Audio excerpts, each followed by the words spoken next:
ਪਤਾ ਨਹੀਂ ਰੱਬ ਦੀ ਐਸੀ ਕਿਰਪਾ ਹੈ ਕਿ ਨਰਿੰਦਰ ਮੋਦੀ ਜੀ ਇੰਡੀਆ ਨੂੰ ਵੀ ਗਾਲਾਂ ਦੇਣ ਲੱਗ ਪਏ ਨੇ, ਕਿਉਂਕਿ ਇਹਨਾਂ ਨੂੰ ਹੁਣ ਇੰਡੀਆ ਜਿਹੜਾ ਨਾਂ ਹੈ ਉਹ ਹਜਮ ਨਹੀਂ ਹੋ ਰਿਹਾ। ਅੱਜ ਦੁਬਾਰਾ ਫੇਰ ਜਨਤਾ ਦੀ ਕਚਹਿਰੀ 'ਚ ਕਲੀਅਰ ਕਰ ਦਈਏ, ਔਰ ਸਾਨੂੰ ਤਾਂ ਬਿਲਕੁਲ ਕਲੀਅਰ ਹੈ ਕਿ ਜਿੰਨੇ ਵੀ ਲਾਈਕ ਮਾਈਂਡਡ ਲੋਕ ਇਕੱਠੇ ਹੋਏ ਆ, ਇਹ बीजेपी सरकार के खिलाफ और खास करके देश के प्रधानमंत्री नरेंद्र मोदी जी के खिलाफ इकट्ठे हुए हैं।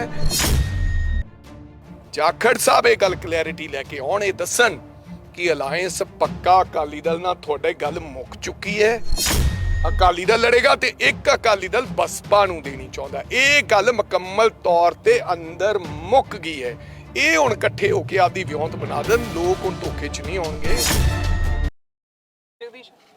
ਮਾੜਾ ਜਿਹਾ ਪਿੱਛੋਂ ਸਾਰੇ ਦੀ ਫੋਟੋ ਵੀ ਆਵੇ, ਨਹੀਂ ਕੀ ਫਾਇਦਾ ਫਿਰ ਸਾਨੂੰ ਧੁੱਪੇ ਖੜਾਉਂਦਾ। ਨਹੀਂ ਸਰ ਆ ਜਾਓ। ਕਰੀਏ ਜੀ ਅਮਨ ਸਾਹਿਬ, ਪਹਿਲਾਂ ਤਾਂ ਅੱਜ ਦੀ ਮੀਟਿੰਗ ਦੀ ਦੱਸ ਦਿਓ ਵੀ ਕੀ 2024 ਨੂੰ ਲੈ ਕੇ ਤਿਆਰੀ। ਦੇਖੋ ਜੀ, ਅੱਜ ਦੀ ਜਿਹੜੀ ਮੀਟਿੰਗ ਹੋਈ ਹੈ, ਮਹੀਨਾਵਾਰ ਜ਼ਿਲ੍ਹਾ ਪ੍ਰਧਾਨ ਅਸੀਂ ਅੱਜ ਇਕੱਠੇ ਹੋਏ ਹਾਂ, ਔਰ ਇਹਦੇ ਵਿੱਚ ਲੋਕ ਸਭਾ ਵਾਈਜ਼ ਅਸੀਂ ਕਿਸ ਪ੍ਰਕਾਰ ਆਉਣ ਵਾਲੇ ਸਮੇਂ 'ਚ ਅਸੀਂ 2024 ਨੂੰ ਲੈ ਕੇ ਜਿਹੜੀਆਂ ਚੋਣਾਂ ਹੈ, ਕਿੱਦਾਂ ਦੀ ਰਣਨੀਤੀ ਹੋਣੀ ਚਾਹੀਦੀ ਹੈ, ਕਿੱਦਾਂ ਦੇ ਕੁਝ ਪ੍ਰੋਗਰਾਮ ਡਿਜ਼ਾਈਨ ਕੀਤੇ ਹੈ, ਕਿਸ ਤਰ੍ਹਾਂ ਦੇ ਪ੍ਰੋਗਰਾਮ ਹੋਣੇ ਚਾਹੀਦੇ ਹੈ, ਔਰ ਕਿਵੇਂ ਕਿਵੇਂ ਉਹ ਹੋਣਗੇ, ਔਰ ਕਿਵੇਂ ਉਹਨਾਂ ਦਾ ਸੀਕੁਐਂਸ ਰਹੇਗਾ, ਉਹ ਸਾਰੀ ਅੱਜ ਚਰਚਾ ਹੋਈ ਹੈ। ਨਾਲ ਨਾਲ ਇਹਦੇ ਵਿੱਚ ਕਿਵੇਂ ਕਿਵੇਂ ਅਸੀਂ ਬੂਥ ਵਾਈਜ਼ ਡਿਊਟੀਆਂ ਵੰਡਣੀਆਂ, ਕਿਵੇਂ ਕਿਵੇਂ ਅੱਗੇ ਮੰਡਲ ਬਣਾਉਣੇ ਹੈ, ਇਹਦੇ 'ਤੇ ਚਰਚਾ ਹੋਈ ਹੈ, ਤਾਂ ਜੋ ਅਸੀਂ 2-3 ਮਹੀਨਿਆਂ ਦੇ ਵਿੱਚ तमाम बूथ लेवल तक असी आपदा सिस्टम बना के और किस प्रकार असी आने वाले समय जनता दे विच एडवरटाइजमेंट दे राही और जिस प्रकार सरकार मुकम्मल तौर पर फेल हुई है तमाम मुद्दों पर, उन्हां गल्लां नूं लैके लोकां च जाना है। वो तमाम अज चर्चा रही जिला अध्यक्षां दी।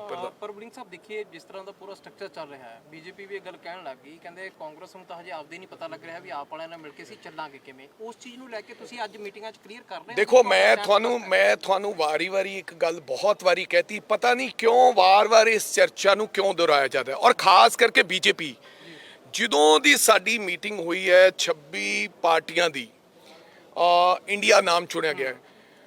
ਪਤਾ ਨਹੀਂ ਰੱਬ ਦੀ ਐਸੀ ਕਿਰਪਾ ਹੈ ਕਿ ਨਰਿੰਦਰ ਮੋਦੀ ਜੀ ਇੰਡੀਆ ਨੂੰ ਵੀ ਗਾਲਾਂ ਦੇਣ ਲੱਗ ਪਏ ਨੇ, ਕਿਉਂਕਿ ਇਹਨਾਂ ਨੂੰ ਹੁਣ ਇੰਡੀਆ ਜਿਹੜਾ ਨਾਂ ਹੈ ਉਹ ਹਜਮ ਨਹੀਂ ਹੋ ਰਿਹਾ। ਅੱਜ ਦੁਬਾਰਾ ਫੇਰ ਜਨਤਾ ਦੀ ਕਚਹਿਰੀ 'ਚ ਕਲੀਅਰ ਕਰ ਦਈਏ, ਔਰ ਸਾਨੂੰ ਤਾਂ ਬਿਲਕੁਲ ਕਲੀਅਰ ਹੈ ਕਿ ਜਿੰਨੇ ਵੀ ਲਾਈਕ ਮਾਈਂਡਡ ਲੋਕ ਇਕੱਠੇ ਹੋਏ ਆ, ਇਹ बीजेपी सरकार के खिलाफ और खास करके देश के प्रधानमंत्री नरेंद्र मोदी जी के खिलाफ इकट्ठे हुए हैं कि किद्दां असीं डेमोक्रेसी नूं बचाउणा है। गल नरेंद्र मोदी जी की नहीं है, डेमोक्रेसी खतरे च है। लोग ये गल कहन लग पे दबीबाज कि अगर इस बार बीजेपी आई तो अगे तो चुनाव होने, इस देश का लोकतंत्र खत्म हो जाएगा। इत्थे रूस वांगू चाइना के वांगू एक राज होएगा जिथे उस तो बाद चुनाव नहीं होने। सो वो सारे दल इकट्ठे हुए हैं। हालांकि असीं प्रदेशों, चाहे वो केरला है, चाहे वो बंगाल है, चाहे वो पंजाब च है, असी वख-वख लड़ते हैं। साडे मुद्दे वख-वख है, साड़ियाँ मंगां वख-वख है, और असी सीधी लड़ाई है। अज मेन ओपोजिशन पार्टी बीजेपी दा कोले एक विधायक, वो भी घरे रुस्से बैठे ने, अश्विनी जी, वो बीजेपी दे नाल, क्योंकि अज दा जिहड़ा प्रधान साहब आए ने आदरणीय जाखड़ साहब, वो कांग्रेस चों गए ने। सो इस करके साडा अलायंस इंडिया अपर लैवल ते है। साडे नाल किसी दा कोई अलायंस दी गल, किसी प्रकार दी कोई चर्चा, किसी प्रकार दा कोई सवाल, कोई चर्चा ही नहीं। और आना तुहानू लगदा है मीडिया ने चलाता सीट शेयरिंग। ये जिहड़ा बंदा ये कहंदा भी सीट शेयरिंग हो गई है, उन्होंने पुछ के आओ भी तुसीं किहनूं, सोनिया जी नूं, खरगे साहब नूं जां केजरीवाल जी नूं तुसीं मिले आए हो।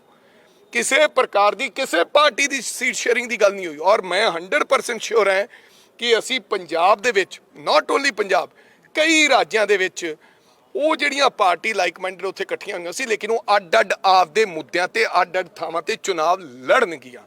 साडा किसी ना किसी प्रकार का कोई अलायंस की गल नहीं है।